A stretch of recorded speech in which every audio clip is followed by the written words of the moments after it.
In a quiet corner of the Louvre, there is a marble statue of a man whose skin is so thin you can almost see the pulse beneath the stone, yet his hands are folded in a posture of eternal surrender. We are taught from birth that this surrender is a virtue. We are told that the good man is the one who yields, the one who softens his edges so as to never bruise the world around him. But look closer at that marble. The man isn't at peace. He is evaporating. He has been smoothed over by the hands of others until his original form is gone. You are currently being erased in the exact same way. The world does not reward the saint. It consumes him. When you pride yourself on being the nice guy, the one who never causes a scene and always anticipates the needs of others, you aren't practicing morality. You are practicing a sophisticated form of camouflage. You have convinced yourself that your lack of boundaries is a sign of a large heart, when in reality, it is a sign of a fractured spine. Society encourages this because a man without a no is a resource to be harvested. You are not a person to them. You are a utility. And as we peel back the layers of this psychological parasite today, you will realize that the very trait you find most noble in yourself is actually the weapon your enemies are using to dismantle your future. Consider the predator in the wild. A wolf does not look for the strongest elk. It looks for the one that hesitates. In human psychology, niceness is often just a high-resolution mask for the fear of conflict. When you agree to a favor you don't want to do, or smile at a joke that insults your dignity, you are sending a sub-perceptual signal to the social hierarchy that you are a safe place to dump resentment. You have become a landfill for the emotional waste of others. This is the dark paradox of the agreeable soul. By trying to be loved by everyone, you become respected by no one. There is a secret mechanism within the human shadow, a concept Carl Jung warned us about, that suggests what we do not integrate will eventually destroy us. By burying your aggression under a layer of polite compliance, you aren't making the aggression go away. You are simply feeding it in the basement. It will eventually grow so large that it will consume your health, your relationships, and your very sense of self. We are approaching a realization that most people spend their entire lives running from, a truth about the golden rule that will change how you look at every person in your life. Think back to the last time you felt a tightening in your chest when someone asked for just one more thing. That wasn't kindness. That was your soul protesting its own execution. We call this the nice guy syndrome, but in the realm of dark psychology, it is known as compulsive compliance. It is a trauma response disguised as a personality trait. You learned early on that to be good was to be invisible. You learned that your needs were a burden to the tribe, so you traded your authenticity for safety. But the safety you bought is an illusion. The people who love your niceness don't actually love you. They love the convenience you provide. If you were to stand up today and demand what you are actually worth, you would watch those friends vanish like mist in the morning sun. The architecture of power is built on those who cannot say no. In every office, every family, and every social circle, there is a silent tax being paid by the nicest person in the room. You are paying for the comfort of others with the currency of your own life force. This is not a metaphor.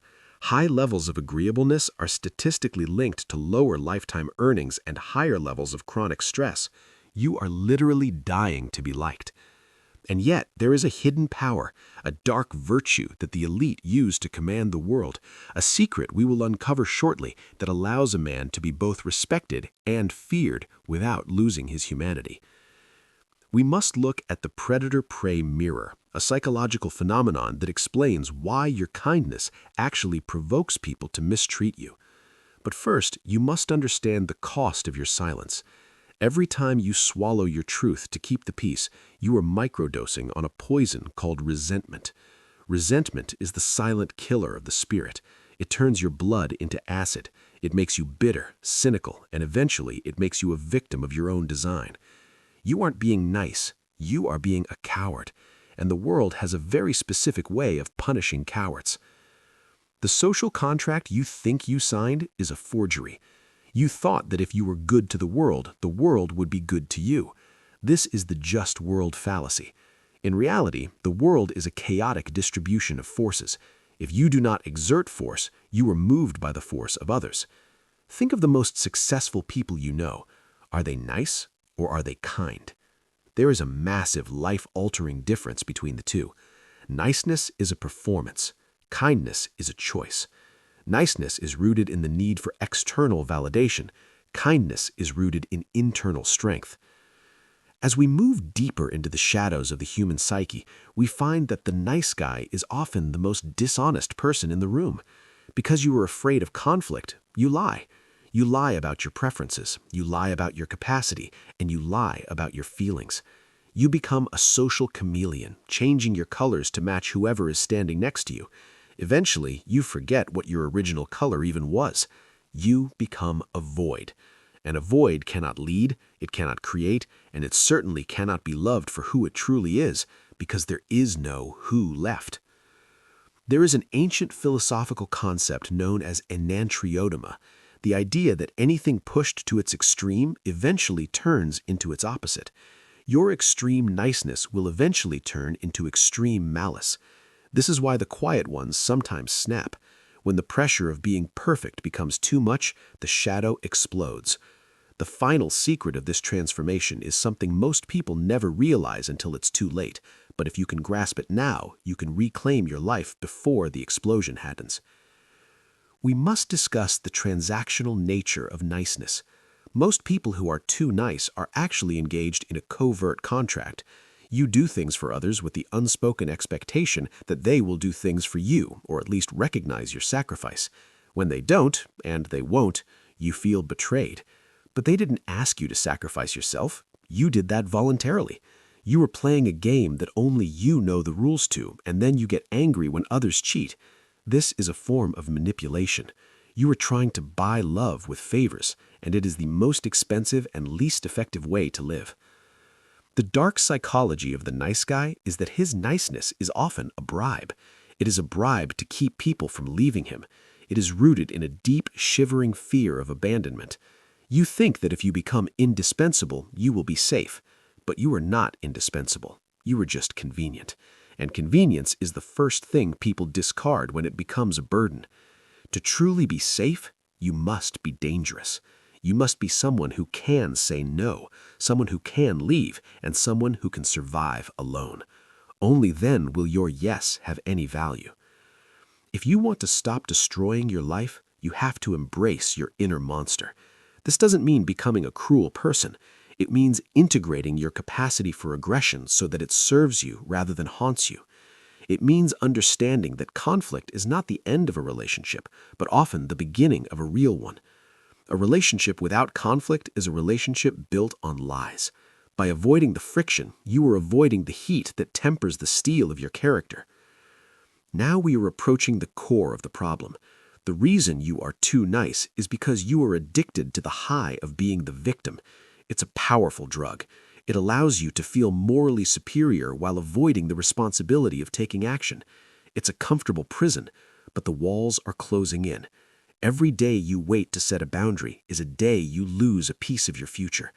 The ultimate truth we have been building towards is about to be revealed, and it will require you to look in the mirror and see not a good person, but a person who has been complicit in their own destruction. True power comes from the ability to be disagreeable when the situation demands it. It is the ability to look someone in the eye and say, "That does not work for me," without offering 1,000 apologies. When you do this, something magical happens. The predators back away. The users find a new target, and the people who actually value you begin to treat you with a newfound gravity. You become a solid object in a world of ghosts. The final secret is this. The world doesn't want your niceness. The world wants your truth. Your niceness is a wall that keeps people out. It's a polished surface that reflects what they want to see, but it hides the depth of who you are. People are not drawn to perfection. They are drawn to authenticity. And authenticity is messy. It is loud. It is sometimes mean, but it is real. And in an age of artificiality, the real is the only thing that has any lasting value. You have been told that being a good person means being a doormat, but look at the history of the world. The people who changed it, the people who protected their families, the people who built empires, they were not nice. They were principled. They were firm. They were capable of great destruction, which is exactly why their choice to be constructive mattered. If you have no capacity for teeth, your smile is just a sign of weakness. Stop apologizing for existing. Stop asking for permission to take up space. The ultimate truth is that the world is not coming to save you from your own kindness.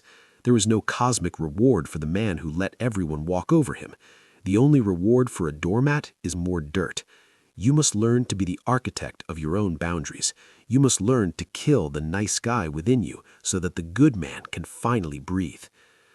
As you sit there, feeling the weight of these words, realize that the discomfort you feel is the sound of your old self cracking. This is the birth of a new sovereign identity. You are no longer a resource to be mined. You are a force to be reckoned with. The path forward is simple, but it is not easy.